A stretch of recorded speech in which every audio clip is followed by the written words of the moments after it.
बिस्मिल्लाहिर्रहमानिर्रहीम। अस्सलामु अलैकुम। बनी इसराइल के दिगर मुतालबात और आयात बयानात का ज़हूर।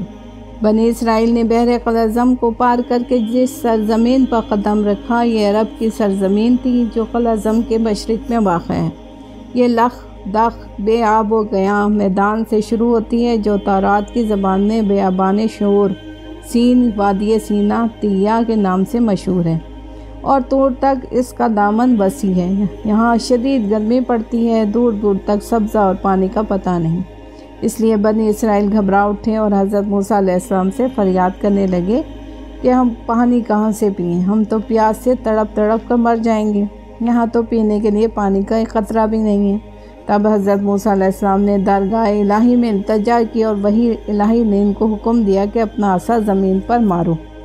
हज़रत मूसा अलैहिस्सलाम ने तामील और इरशाद की तो फ़ौरन 12 चश्मे जारी हो गए। बनी इसराइल को जब इस तरफ से इत्मीनान हो गया तब कहने लगे कि पानी का तो इंतज़ाम हो गया, लेकिन ज़िंदगी के लिए सिर्फ ये तो काफ़ी नहीं है, हमको भूख लगी, अब हम खाएं कहाँ से? यहाँ तो कोई सूरत नज़र नहीं आती। हज़रत मूसा अलैहिस्सलाम ने फिर रब्बुल आलमीन की बारगाह में दुआ की। अल्लाह ने फरमाया, मूसा अलैहिस्सलाम तुम्हारी दुआ कबूल हुई, परेशान ना हो, हम गैब से सब इंतज़ाम किए देते हैं। और फिर ऐसा हुआ कि जब रात बीत गई और सुबह हुई तो बनी इसराइल ने देखा कि ज़मीन और दरख्तों पर जगह जगह सफ़ेद ओले के दाने की तरह शबनम की सूरत में आसमान से कोई चीज़ बरस कर गिरी हुई है। खाया तो नहायत शीरीं हलवे की मानिंद थी, ये मन था। और दिन में तेज़ हवा चली और थोड़ी देर में बटेरों के गोल आकर ज़मीन पर उतरे और फैल गए। बनी इसराइल ने बासानी इनको हाथों से पकड़ लिया और भून कर खाने लगे। यह सलवा था। इस तरह रोज़ाना बग़ैर ज़हमत और तकलीफ़ के इनको ये दोनों नेमतें मुहैया हो जाती हैं। लेकिन अल्लाह ताला ने हज़रत मूसा अलैहिस्सलाम की मार्फत बनी इसराइल को ये तंबिया कर दी थी कि वह अपनी ज़रूरत के मुताबिक मन और सलवे को काम में लाएं, दूसरे दिन के लिए ज़ख़ीरा ना करें। हम इनको रोज़ाना ये नेमत अता करते रहेंगे। खाने और पीने की ज़रूरियात की फराहमी से जब इत्मीनान हो गया तो अब बनी इसराइल ने तीसरा मुतालबा किया कि गर्मी की शिद्दत और सायादार दरख्तों और मकानों की राहत मैसर न होने की वजह से हम बहुत परेशान हैं। ऐसा ना हो कि तपिश और तमाज़त हमारी ज़िंदगी का ख़ात्मा ही कर दे। हज़रत मूसा अलैहिस्सलाम ने इनको तशफ़ी दी और अल्लाह की बारगाह अक़दस में अर्ज़ किया कि जब तूने इन पर बड़े बड़े इनामात और फज़ल और करम की बारिश की है तो इस सख्त तकलीफ़ से भी इनको निजात अता फरमा।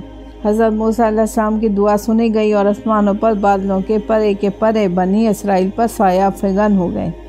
और बनी इसराइल जहाँ भी सफ़र करते हुए जाते, बादलों का ये साहिबान इनके सरों पर साया फ़िग़न रहता। पानी के वो चश्मे जिनका ज़िक्र बनी इसराइल के वाक़यात में आया है, बहर अहमर के मशरक़ी बेयाबान में सुएज़ के ज़ात से ज़्यादा दूर नहीं है, और अब भी अयून हज़रत मूसा अलैहिस्सलाम के चश्मे के नाम से मशहूर हैं। इन चश्मों का पानी अब बहुत हद तक सूख गया है और बास के तो आसार भी करीब करीब मध्यम हो गए हैं, और कहीं कहीं इन चश्मों पर अब खजूर के बागात नज़र आते हैं। बहरहाल हज़रत मूसा अलैहिस्सलाम के तुफ़ैल बनी इसराइल पर अल्लाह ताला के एहसानात की मुसलसल बारिश होती रही, और सैकड़ों बरस की ग़ुलामी से इनके अज़ाइम की पस्ती, अखलाकी कमज़ोरी, हिम्मत और शुजाअत के फ़क़दान ने इन पर जो एक मुस्तक़िल मायूसी और नाउमीदी तारी कर दी थी, इन खुदाई निशानात ने बड़ी हद तक इनकी धारस बंधाए रखी। मगर अजीबुल फ़ित्र कौम पर इसका भी काफ़ी असर ना हुआ और उन्होंने अपनी बोल अजीबी का एक नया मुज़ाहरा पेश कर दिया। एक दिन सब जमा होकर कहने लगे, मूसा अलैहिस्सलाम, हम रोज़ रोज़ एक ही ग़िज़ा खाते रहने से घबरा गए, हमको इस मन और सलवे की ज़रूरत नहीं है। अपने अल्लाह से दुआ करो कि वह हमारे लिए ज़मीन से बाकला, खीरा, ककड़ी, मसूर, लहसुन, प्याज जैसी चीज़ें उगाए ताकि हम खूब खाएँ। हज़रत मूसा अलैहिस्सलाम को इनकी इस हरकत पर बहुत गुस्सा आया और फरमाने लगे, तुम भी किस कदर अहमक हो कि एक उम्दा और बेहतरीन ग़िज़ा को छोड़कर मामूली और घटिया किस्म की चीज़ों के तलबगार बने हुए हो, और इस तरह अल्लाह की नेमतों की नासपासी और इसके एहसानात की नाशुक्री करके कुफ़राने नेमत करते हो। बस अगर वाकई तुमको ये नेमतें नहीं भाती और जिन चीज़ों का तुम नाम ले रहे हो इन्हीं के लिए सराहत करते हो तो दरगाह इलाही से इनको निशानात की तरह तलब करने की ज़रूरत नहीं। जाओ किसी बस्ती और शहर में चले जाओ, वहाँ हर जगह तुमको ये चीज़ें वाफर मिल जाएंगी। کوہ طور پر اعتکاف۔ حضرت موسیٰ علیہ السلام سے اللہ کا وعدہ تھا کہ جب بنی اسرائیل مصری حکومت کی غلامی سے آزاد ہو جائیں گے تم کو شریعت دی جائے گی۔ اب وہ وقت آ گیا کہ اللہ کا وعدہ پورا ہو، اس لیے حضرت موسیٰ علیہ السلام وحی الہی کے اشارے سے کوہ طور پر پہنچے اور وہاں عبادت الہی کے لیے اعتکاف کیا۔ اس اعتکاف کی مدت 1 مہینہ تھی۔ حضرت موسیٰ علیہ السلام کا 1 ماہ کا اعتکاف ختم ہو گیا تو انہوں نے اللہ تعالیٰ سے ہم کلامی کی تیاری شروع کی۔ چونکہ مسلسل 1 ماہ روزے ہی میں بسر کیا تھا، اس لیے منہ میں بو محسوس کرتے تھے، لہٰذا انہوں نے یہ پسند نہیں کیا کہ رب العالمین سے اس حالت میں ہم کلام ہوں، اور انہوں نے خوشبودار بوٹی کو چبایا اور کھا لیا۔ فوراً وحی الہی نے ٹوکا، موسیٰ علیہ السلام تم نے ہم کلامی سے پہلے روزہ کیوں افطار کر لیا؟ حضرت موسیٰ علیہ السلام نے اس کی وجہ بیان کر دی۔ تب حکم ہوا موسیٰ علیہ السلام اس مدت کو 10 دن بڑھا کر 40 دن کر دو۔ کیا تمہیں معلوم نہیں کہ ہمارے یہاں ایک روزے دار کے منہ کی بو مشک کی خوشبو سے زیادہ محبوب ہے؟